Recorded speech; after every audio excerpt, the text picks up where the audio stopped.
What's going on, everyone? So in this video, we're going to be correcting Reforge a bit. I don't get why he has this type of mentality and it needs to be corrected. He's saying that other people don't understand developers that he projects like he does, which I kind of find interesting because it's like, hold on, why are you saying that the developers don't want their games to be out as much as possible?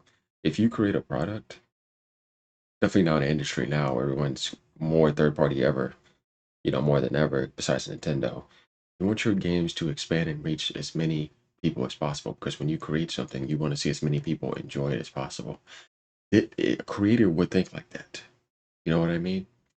It's like, I want all of you to have fun and have a good time. I want to see as many people enjoy my game as possible. That will make a creator satisfied and happy. It's just pretty obvious. Um, so Reforge tries to make it seem like what a developer really wants is to really only be on one platform. And that's pretty much it. And anybody that thinks outside of that is kind of like in a niche mindset. We're also going to get into some more things that he talks about. So let's go here along the way. Like, comment, subscribe, let me know what y'all think. Look how long it took. It didn't even take a day. It didn't even take a day, not even 24 hours. I told you guys, I said I picked up on a phrase from both Phil Spencer and the head of Xbox Game Studios that developers, they want as many people playing their games as possible. And I said, I bet you that's the new thing they're all going to start saying. They're all going to start speaking for the devs as if they know what devs think and how they prioritize. And I was very careful with my phrasing. This gets lost when you clip and false frame on Twitter and you lie about me. But I said, listen, I don't think that's the primary goal of a developer. Their first and primary goal is not, let's get as many players as possible. That sounds like an executive mindset. Like when Matt Booty says, there are games now larger than any single platform, and he says, and that's really changed how we think about things. Ding, ding, ding, ding, ding, ding. Listen to what they say. When he says that, he's like, that changes how we think about things. So at an executive level, they're saying, we want as many players as possible, and then they're sort of projecting that onto the studios. I took issue with that, and it didn't even take a day. Within 6 hours, it was quickly jumped on by folks that run defense for Xbox. And Dude, it's weird that he says that because when you say exclusive or when you say on other platforms, yeah, of course that executives have something to do with that.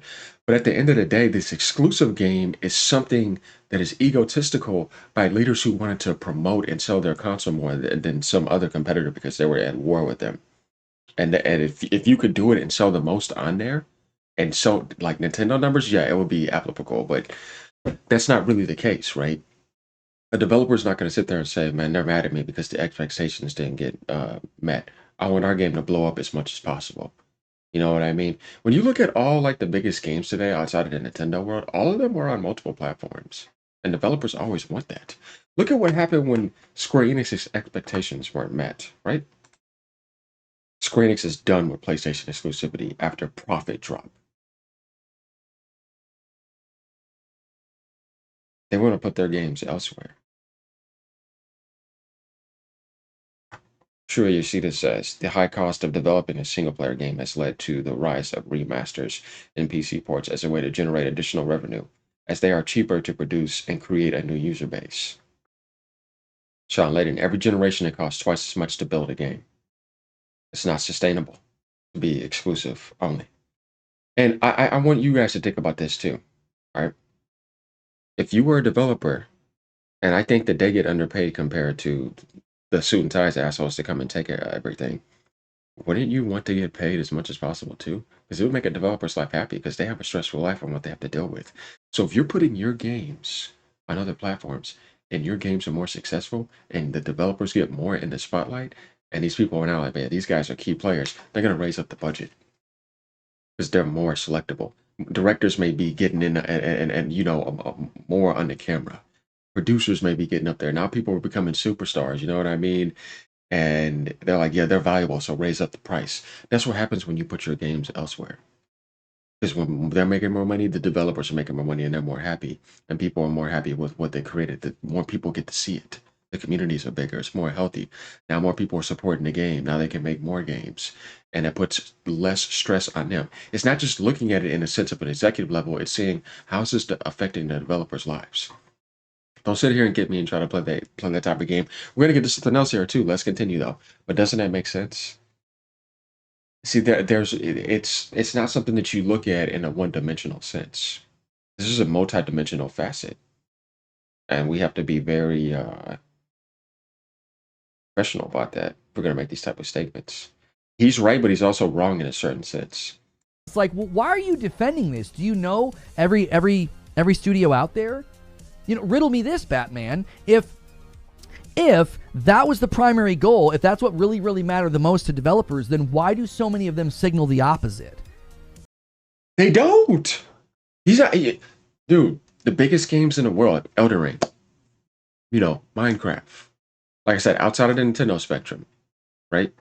Baldur's Gate 3. Tell me what game, you know what I mean, that released that is not on multi-platform. Even all the fighting games, all the Street Fighter games, you know what I mean? Monster Hunter Wilds, it's the biggest game in the world right now. That's on all devices. What are we talking about here? I'm trying to figure out what is he saying here? Microsoft putting their games everywhere. He acts like it's just Microsoft. No, bro, that's what third party is. And what is the main selling point of PlayStation history? What's it, 90+% third party? Microsoft used to be about Halo and party chat back in the days, and then they blew up with Gears. But what mainly sells on their platforms? Third party. And those games are everywhere. PC, third party. Those games are everywhere. Developers want their games is in many places as possible. It's not just the executive, but the developer does not want to be stuck saying that, man, only this amount of people are playing my game. I would rather see millions of people in my creation. Because when you do something like that, you want as many people to like it. You want it to blow up as much as possible. Why would you want it to be less? It doesn't make any sense to me. So, like, I feel like he's kind of throwing common sense out the window by saying that they want the exact opposite. That doesn't make any sense to me. They signal the opposite. They limit the scope of their project and only ship on Steam. They willfully engage in exclusive deals. Why do they do that if the primary goal... The developer doesn't decide if it's exclusive. Would be the executive. His own logic just threw back in his face when he was talking about that earlier. If the biggest goal they have is to get as many players as possible. What's interesting is, I say that, and it's like, nope, got to counter that narrative. We got to counter that narrative. That's not true. That's not true. Developers want as many players as possible. Got to sing the praises of multiplats. You got to keep demonizing exclusives, right? You got to keep that drum going, that boom, boom, boom. Nobody's demonizing exclusives. This is my thing about it. I've said this before.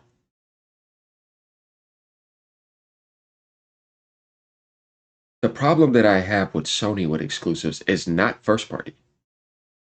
It's taking games that are not theirs, that are third party, that should be multi-platform, and locking them to the PlayStation ecosystem to boost their vanity and ego and make it seem like they're better than Microsoft when really they're not. Because if you were better, then you would be showing that by your insides. That's what Nintendo does. That's why I say they're superior by miles. It's not even fucking close. You know what I mean? Because it's like everything they've done their whole entire career has been in-house. And they have so many IPs. And they've done it simultaneously with consoles and handheld consistently since the beginning. Not relying off of GTA. There's no GTA there. There's no Call of Duty there. And they're still selling more than everybody. And with lesser specs. What type of game are we talking about here? They're the ones that can really do that. Sony can't do that. They never could.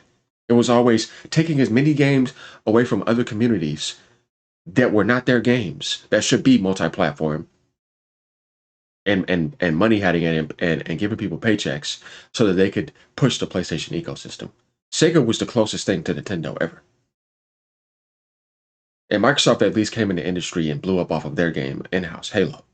And then Gears after that, and then giving people party chat. They pushed that farther than what Sega did, because Sega had that, but they helped them design that. Because Microsoft is pretty much the replacement of Sega after they left. That's another reason I liked them, because I saw that Sega magic there too, that went down after the Dreamcast. So you saw all those Sega games come to the Xbox. And they helped design the Xbox. Continue that networking. And they carried on right after that. So that's where you can compare Sega to Microsoft. Not saying they're in the same position because that's just stupid because they can't because you can't compare Microsoft to Sega in a sense of like economics and money. They can sit there and make as many mistakes as they want and still stay around if they want. It's up to them if they want to, right? Just like Sata said, yeah, let's continue because they wanted to do that, not because somebody else drove them out. No, you can't. You drive them out like that. So my thing here is once again he's trying to once again attack Microsoft and make it seem like what Microsoft is doing is demonizing exclusives and making it seem like these games should be multi-platform. And it's like, dude, most games were multi-platform besides Nintendo games, like in general. You know what I mean? Most of their success is multi-platform games. Most of the entire industry.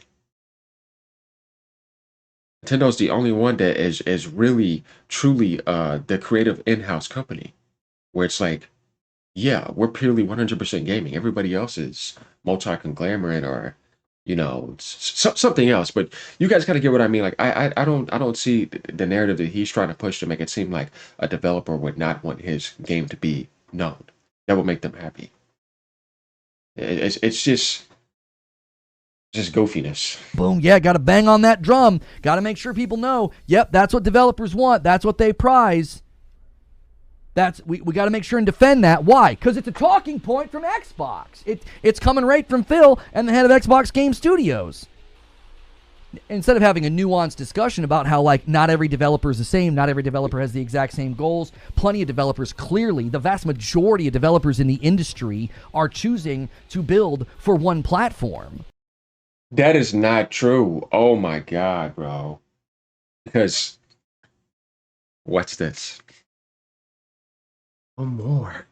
They'd ever Reforge, Steam Deck, Asus ROG Ally, Nintendo Switch 2, PlayStation 5, PlayStation 5 Pro, Xbox Series X, Xbox Series S, Xbox Handheld, PC, AMD, NVIDIA, Intel.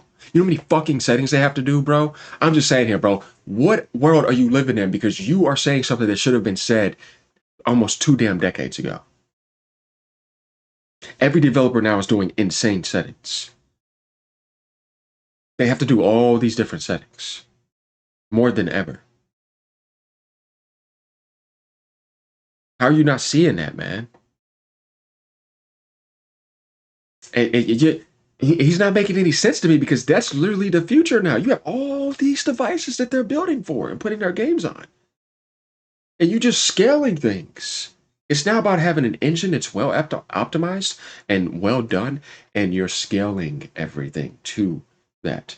And it's better to start from the lowest common denominator and then go up, because if you could do that down there, then everything else becomes easier, and that makes you a better developer. As a developer, you want to be better. You want to better yourself. So when you do that, that helps you develop more internally.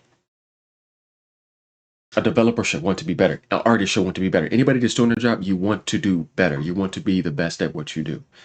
So what are we talking about here? Especially with the litany of games that hit Steam only or Steam first, proving that their primary goal is to build a great game and not to get as many players as possible. You sound like a C-suite employee who's trying to maximize earnings. You don't sound like somebody speaking for developers or for the consumer. I know he's not talking about profit and corporations. Dude, obviously your goal is to build the best game, but like I said, if your engine is so good, you could scale it anywhere. Right? It's about how can you, it's scalability. It shouldn't be a problem. Want as many players as possible. You sound like a C-suite employee. That doesn't sound genuine. That sounds forced. Oh, you're trying to project that goal onto all devs? Nobody's trying to do that. We're just saying that the games are more expensive now than ever, unless you're indie, and even then. And it's just pretty obvious that you want to continue doing what you're doing. This little crafty, like I said, this little crafty Nickelodeon villain is something else. Get out of here. I'm not buying it. You can't cover this industry this long and think that that's true. If that's true, then so many of these studios wouldn't willfully engage in exclusivity deals. They wouldn't only build for one platform. They wouldn't. That's the executive. Developers would rather, like I said, before. Like he's being goofy. Like if you were, dude, I can't understand why a developer would not want his game to be more known and for his community to be bigger. Literally just absolutely goofy, man. They wouldn't voluntarily shrink scope of the project. Like Baldur's Gate 3 is in early access on PC for years. Why would they do that? Don't you want as many players as possible?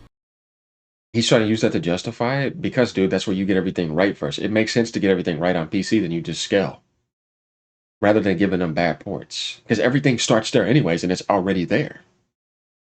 You don't have to ship out any physical copies. You don't have to ship to Walmart and all that. It's more annoying, you know what I mean? So that actually makes sense. He's not making good points here. Well, no. Our primary goal is to make a great game, and the players will follow. You want to go cart before the horse. Again, you're trying to be Fortnite. You're trying to trend chase. You're just trying to maximize players. That's an executive level desire, not a dev level desire. You think some guy that likes to build open world games or really loves combat systems and he's really good at designing weapons, do you really think he's like, man, my primary goal and vision is to get as many players as possible? No, he's like, I'm trying to build the best stinking game I can. Obviously, and you would want that to reach as many people as possible. He's trying to justify one to get rid of the other, and that's not going to work. He's speaking as if like he's speaking for every dev in the world, when really the majority shows you that most of their games are everywhere. The only time that doesn't exist is with the Sony and Nintendo exclusives. And Sony is timed. Even they can't do it. So he's actually grabbing a percentage that isn't that popular. If you were only speaking in the Nintendo world, that's a different story. But like I said, he's not doing that. This is the Microsoft and PlayStation again, and then grabbing Steam and going in a little aspect and trying to justify that. It's not working, bro. And the reason that I take issue with it, is Xbox is continually trying to create this, our vision is where the industry's going. Our vision is the vision of the industry. And it's like, no, it's not. Nintendo and PlayStation stand as such a sharp repudiation of Xbox's vision of the industry. Steam, similarly. Look at the Steam marketplace. It is such a direct... Yeah, but it has a lot of shovelware. Like, most of those games people are not playing. You have to look at what mostly people are playing. And that should tell you that that's the best demographic. And that's reaching as many people as possible. And demonstrable refutation of what they're claiming. It's like, what you're claiming is absurd. The vast majority of the games that come to the market are not on every platform. They're not multi-plat. They're not trying to get as many players as possible. You're expressing a business philosophy of Microsoft as if that is what the whole industry cares. Dude, it was happening before Microsoft was doing this. Like, you still not making any sense. It's about. And it isn't true. It isn't true. What do you think third party is, man? That's why it's frustrating to me. It's like you're basically taking marching orders from Phil and Xbox and just repeating what they're saying. The industry doesn't demonstrate that. It doesn't. You didn't go on a fact-finding mission. You didn't interview a bunch of developers. You're ignoring, over the years, developers like Arcane Studios saying building for one platform helps. Bethesda, building for one platform helps. Square Enix, building for one platform helps. Time and time and time. If you want to start off that way and then eventually branch out so that you can singly master it, that's okay, but you branch out. But that's just been multi-platform, though, for the longest, until Microsoft got them. There was something to say for Microsoft at that time. Let's be a little bit real here. So, no, man. And time again, developers have said that when they build for one platform, it helps with the production of the game, the optimization of the game, the innovation in the game. It helps. And you're going to ignore all that. Why? Because Phil said something different. I'm going to speak for devs. Why don't you listen to the devs? Why don't you go to the interviews where they say the exact opposite of what you're claiming?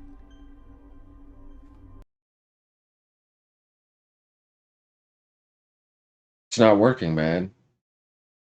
Everybody knows this. How many times I got to highlight this for you? You're trying to defend who's telling you that we need to go to PC. We're going to need to target the Switch too. Like, this has been said so many times. I don't understand why he's still trying to fight against Phil Spencer's philosophies. It's like he has a problem with Phil Spencer because he keeps on trying to attack his philosophy. And then they're trying to demonize Phil Spencer by saying that he's trying to demonize exclusives. Not necessarily. He's just poking at Sony for gatekeeping third-party games. He's not saying that they have to release their first-party games on Xbox. Like I said, for me, it's more about you gatekeeping games that are not yours, and that's the majority. Look like Sony has a ton of first-party games like Nintendo. They're the only ones that are excluded from that. You know what I mean? So at the end of the day, yeah, man, we just had to school them a little bit. All right, y'all. Like, comment, and subscribe. Please. Sit down.